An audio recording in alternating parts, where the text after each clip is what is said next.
Bob Scully's World Show is brought to you by Lingvari Capital and by Clocks Technologies, lighting the way to a brighter future.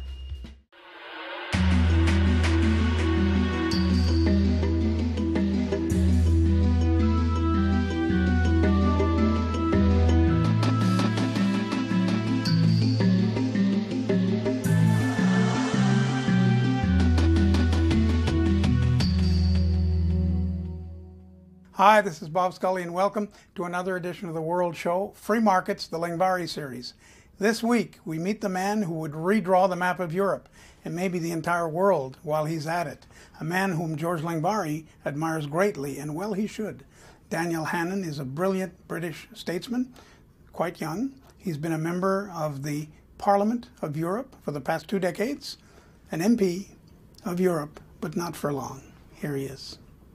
Daniel Hannan, when people talk about Brexit, whether they're for or against, they get this serious look. You know, it's a serious topic and nobody knows what's going to happen. You, on the other hand, it's quite refreshing. You see all kinds of wonderful things that will happen should it go through, and you start to suggest them. We could do this, we could do a deal with Australia, we could go back to the old Commonwealth and so forth. You're an incurable optimist, fortunately incurable. But are you getting through? Is your message getting through? I think so. I mean, look, Brexit is going to happen. That's the first point.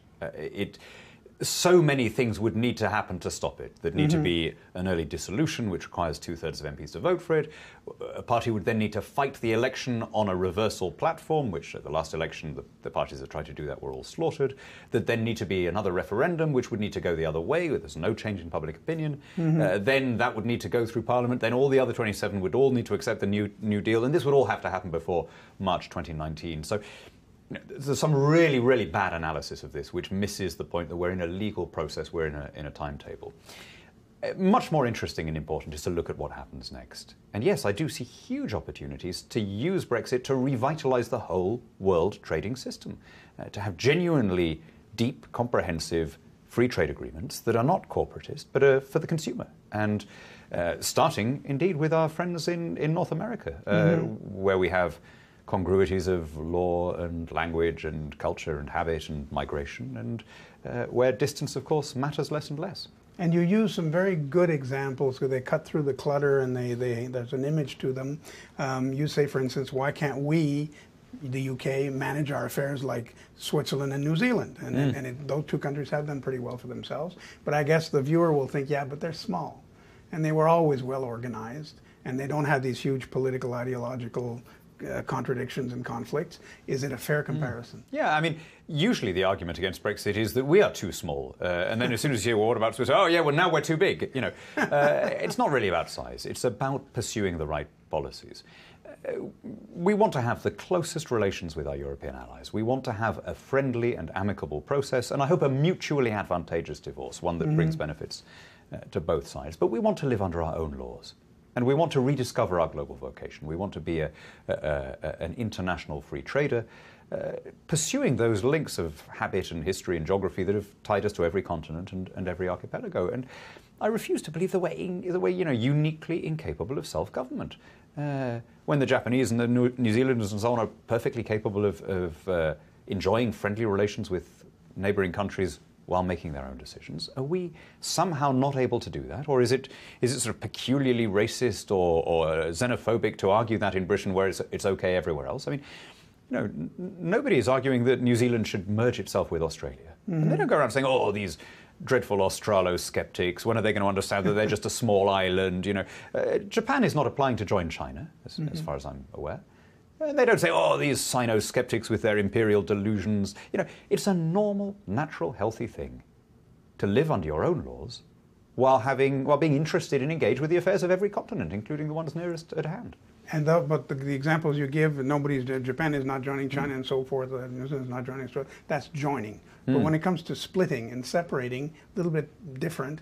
In Canada, for instance, we've been through that. Yes. And in the end, most of the separatists, most of the population, have turned away. Yes. And not because they don't like the idea of a French nation and so on, but they realized it would be costly and complicated. A million little things would come up that don't come up now. There's comfort in the status quo. Well, although it wasn't, but it wasn't just the status quo, was it? I mean, correct me if I'm wrong here, but as I understand it, there was a general devolution to all the provinces, including Quebec and the rest of Canada. And so it wasn't simply that we stayed where it was before. Now, if Britain had been able to do that, if we'd been able to get a slightly looser arrangement within the EU, where we kept some economic and trading aspects of membership, but we recovered political jurisdiction, I think there's no question that we'd have voted to stay in. In fact, I don't think there would have been a referendum. You would have been for it. Right, but it was the inflexibility, and not only the inflexibility, but the clear sense of direction. The European Union is not settled. It's evolving. It's constantly moving, and it's not making any secret of which way it's moving. It wants to have a common army and a common police force, a common tax system, and so on. So the status quo it's a bit like if you're on a bus and the bus is heading in the wrong direction. You realize it's not going where you want to go, and it's written at the front where it's going. You know, federal Europe is very clear. To stay where you are, you don't literally remain rigid in your seat. To stay where you are, you actually have to get up and get off the bus. Yes. And that's, I think, what we're now doing. We tried to get, David Cameron tried in 2016 to get a looser deal. It was turned down. So logically, we now have to pursue that from the outside. And one thing I discovered in the research, reading your speeches and so on, that I hadn't realized is that Europe is growing smaller. Europe is not a dynamic part of the world right now. We don't see that way. We go over there, it's beautiful, wonderful things, cities and so on. You mentioned it used to be 30% of the world GDP, now 17. Right. That could be a bit of a bias, though, because perhaps the pie is bigger and the 17 yes, that's what's happening. The 17 is still worth quite a bit. Yes, so the European Union is inching up, but sometimes it doesn't grow, sometimes it grows very slightly. In the last 10 years, the Indian economy has doubled in size. The Chinese economy has doubled in size. The Ethiopian economy has doubled in size. The economy of the Eurozone is pretty much where it was in 2008. It just increased by a couple of percent. You're right, it's a gorgeous place to go. I'd encourage anyone to visit. And I spend a lot of time in continental Europe myself. I speak some of the languages. I love it. But it's not where the action is going to be this century. And for Britain, which is uniquely the only EU country that sells more outside the EU than to the other member states, which has these connections, not just to Commonwealth countries, but really on every continent, it seems crazy for us to allow the EU to dictate our trade and tariff policy, to keep us behind this protectionist European wall, rather than being able to sign our own trade deals and engage and share in the growing prosperity of the markets in Asia, Africa, and the Americas. I hadn't realized that at some point you say we could have done a deal with India, but we're not allowed. We could have done a deal with Australia. And now we can. Now we can, or we will be when we leave. But I didn't realize, what is the impediment? Well, when you join the European Union, you give Brussels 100% control over your trade policy. It imposes your tariffs, it signs the trade deals. So this is not a free trade area. A lot of people, I think, make that mistake. They think that the EU is a bit like NAFTA or ASEAN or something. It's really not. There's no reason why Canada, as a member of NAFTA, couldn't sign a bilateral free trade agreement with the UK. But the UK would not be allowed to reciprocate while it was a member of the European Union. Now, as it happens, Canada is now signing a trade deal with the EU, and the Prime Minister of Canada has said we're going to, when Brexit happens, we will start with that vis-a-vis the UK, and then we can build on it, and we can build on it. I mean, I've always been really irritated, for example, that I can't buy Canadian ice wine in Europe. It's completely banned. It's not just subject to a tariff. It's a classic non-tariff barrier. Really? They refuse to recognize the grape variety. Now, really, I'm a free trader, right? I think protectionism is always stupid and always self-harming.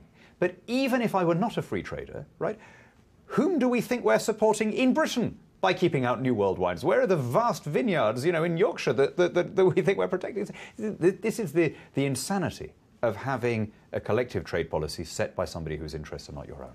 But what will be needed is at that moment in history when if this is consecrated and confirmed, like-minded people like yourself, at the head of all these countries to do these deals. If you're facing some retrograde Australian PM who couldn't care less, it won't happen. Same thing with India and so on. Well, that's true. You take them where you can. However, there are quite a lot of things you can do unilaterally, which don't require friendly people in other countries. And the course that the most successful countries have taken, first Hong Kong and Singapore, and then more recently Australia and New Zealand, was basically tariff reduction that didn't require reciprocity, because they understood that taxing your consumers to buy things hurts them primarily. It may incidentally hurt the exporter of another country, but the far greater damage is done to your own economy. And so they didn't make it reciprocal. They said, we're going to open up and invite the traffic and commerce of the world here. And I think the most spectacular example of success in this regard is Singapore. It's an amazing story. When Singapore became independent in 1960, GDP per head was around half of what it was in the UK at that time. It's now nearly twice. So in that time, Singaporeans have gone from being half as rich as us to being twice as rich as us. And on every other measure, longevity or whatever. Tiny territory. Right. Yeah. Tiny territory with zero resources. Zero. They even have to import their drinking water. How did they do it? They invited the traffic and commerce of the world without restrictions. They said, we want to buy the cheapest stuff you can sell us. We're not going to make it difficult for you. And then the cost of living will come down. And our people will have to work shorter hours to buy the basics, and that will free up lots of time for us to invent other businesses. And that's what they've done, and it's a brilliant formula. Works every time. And something else that you're known for, you wrote a book, a fascinating book, I'm told I want to read it, while drinking some ice wine, on the notion of freedom, how it was invented by the English language peoples initially. It's true. When I saw that, yeah, it is true, but when I saw that, I thought, whoa, he's going to get knocked here. Must have gotten knocked for this, because it edges close to racial preference or national preference. Well, it shouldn't, but, really. Well, that's it. When I read it further, Indians turned out to be the heroes of the story. English-speaking peoples in your mind, right? So it's really a broad notion. This is. I mean, there is a certain kind of reader or reviewer who is determined to find racism in anything before they've read it, and you're not going to convince them. But I mean, common law and the English language are why Bermuda isn't Haiti. It's why Hong Kong isn't China. It's why Singapore isn't Indonesia. And this is a formula that will work anywhere. It's not to do with the quality of the air or the soil or the genes. It's to do with getting the institutions right and the structures right. If you value private property and free contract and personal autonomy, then all these good things follow. And some parts of the English-speaking world have done that better than others, and some other parts of the world have copied it. There are hugely successful non-common law, South Korea, or Switzerland or Estonia, or it can happen.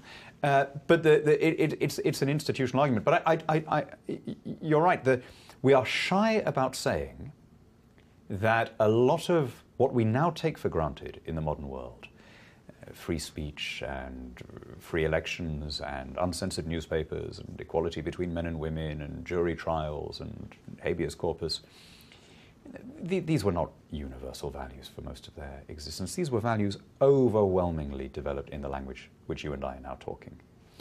And when we call them universal values, in a way we're being polite. I mean, imagine that the Second World War had ended differently. Or imagine that the Cold War had ended differently. There would be nothing universal about them then. If they have become universal values, it is largely as a result, let's be frank about this because we rarely set it out, it's largely as a result of a series of military victories by the Commonwealth and the United States. But also due perhaps to their greater efficiency, let's put it that way. They beat totalitarian. The totalitarian countries were supposed to be But also, I think people got that the ideas were preferable. I mean, there was a lovely bit of symbolism. The best of the original 4 copies of Magna Carta, the one at Lincoln Cathedral, was displayed in New York at the Expo in 1939. An incredible 17 million people crushed in to see it. That was how much it was valued by ordinary Americans. The Second World War broke out while it was still on display, and it was transferred to Fort Knox for safekeeping until the end of the conflict. I cannot think of an apter symbol of what we were fighting for in that campaign. In other words, a system that elevates the rules above the rulers and that elevates the individual above the collective. The other side did the opposite. Thank heaven we won. And you take it back, that it's interesting to even before the Magna Carta, you take it back to the Saxon tribes who valued rule of law. The notion didn't even exist. Rule of law over authority or power. Limited government or and so on. divine right Yeah, of I mean, kings. as far as we can tell, and I don't want to overdo this because we're dealing with very patchy records, but as far as we can tell, there was a parliamentary tradition that was common to most of the early Germanic tribes at the end of the Roman Empire that died out in most of Europe. It became, France and Germany and so on became centralized states, and this tradition was lost. It survived on the islands. It survived in Iceland, Faroes, Isle of Man, the places with the really old parliaments.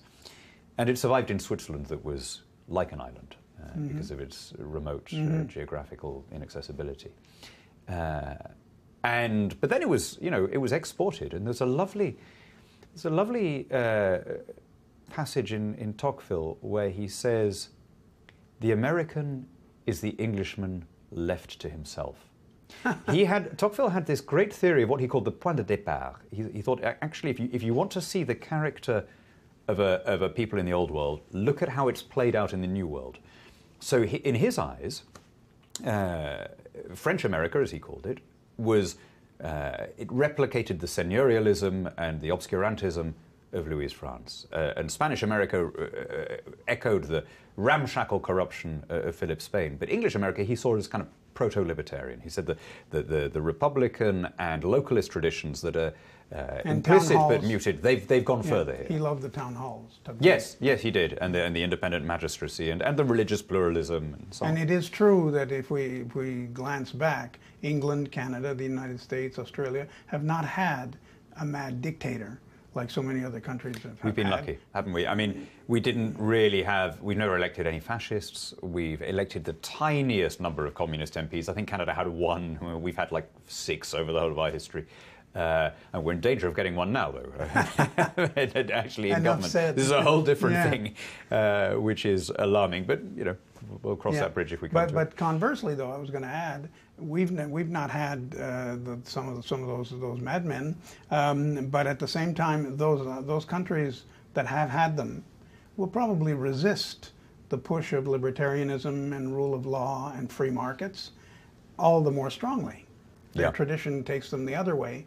It'll be hard for the planet to become, freer trading and so on, or not. But the direction of travel is good. It is harder for some countries, for cultural reasons and historical reasons.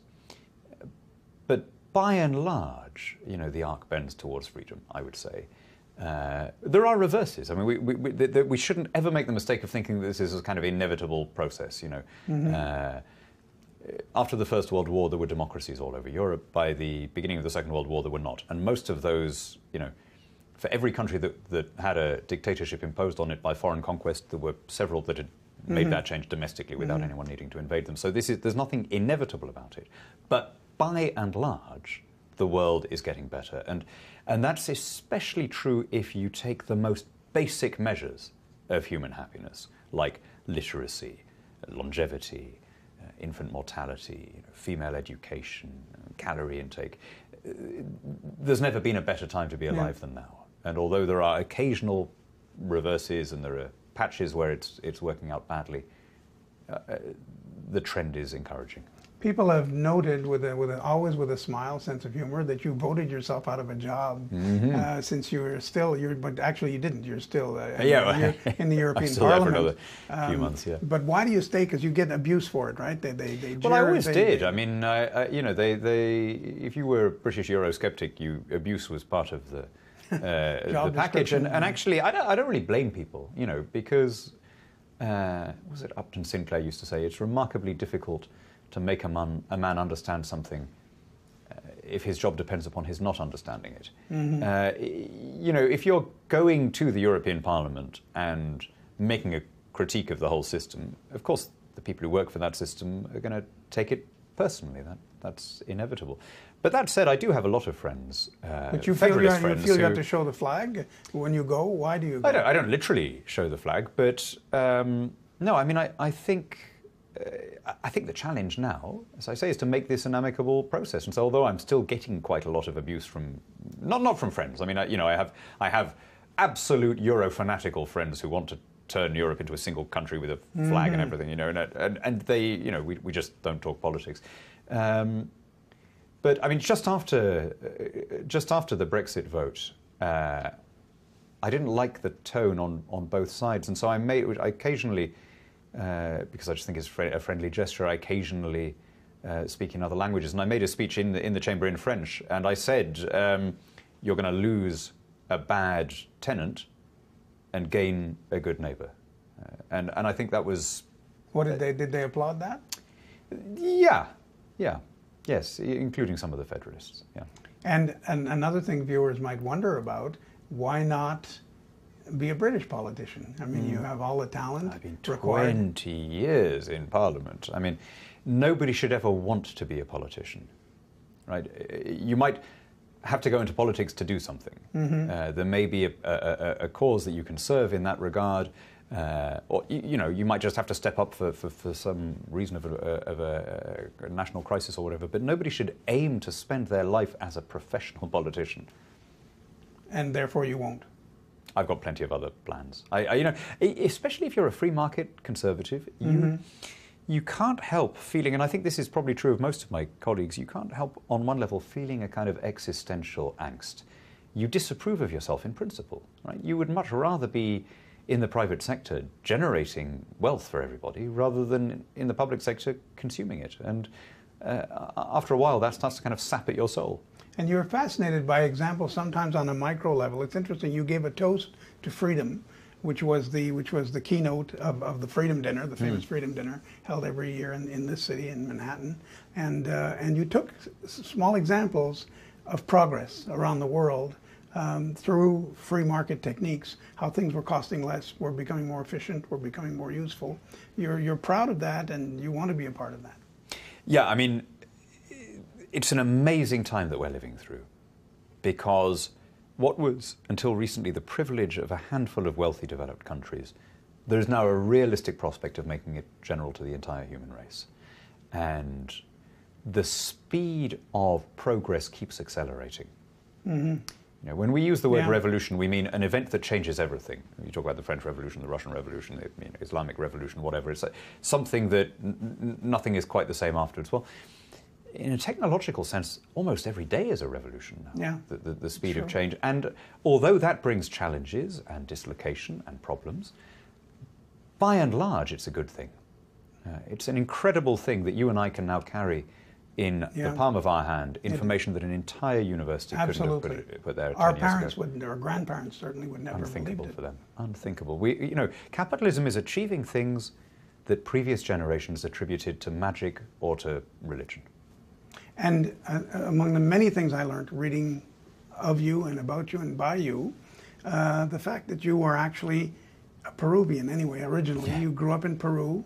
Your father had business in Bolivia. Yeah. But here you are, the perfect British revolutionary. So how did that happen? You didn't see your destiny. What do they know of England who only England know? I mean, look, one of the things about growing up outside the UK is you have a much more positive view of it because you've got something to compare it to.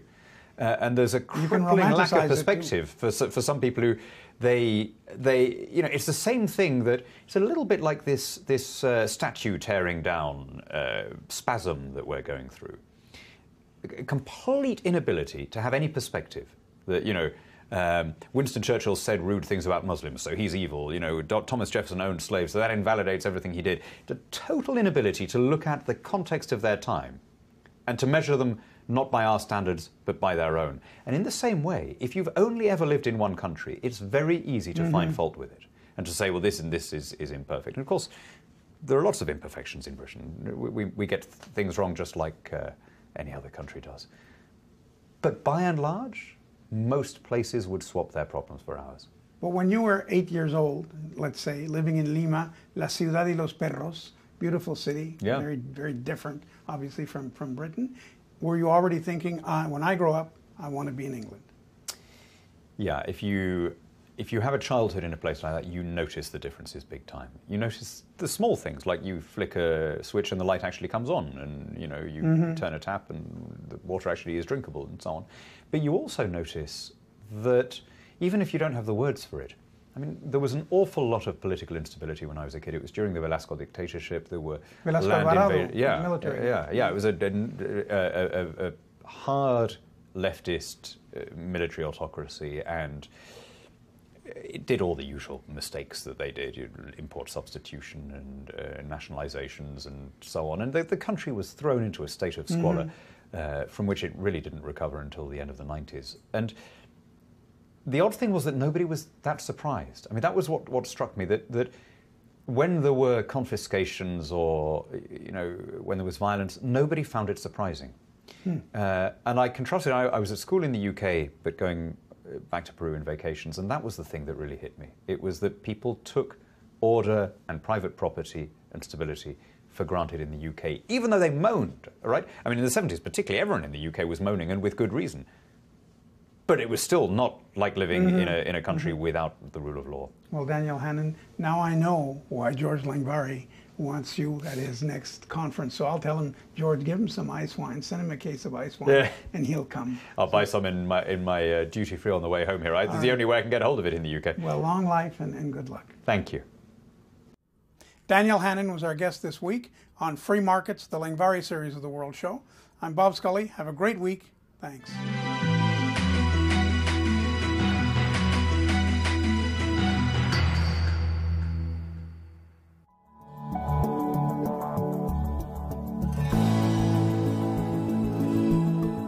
Bob Scully's World Show is brought to you by Langvarry Capital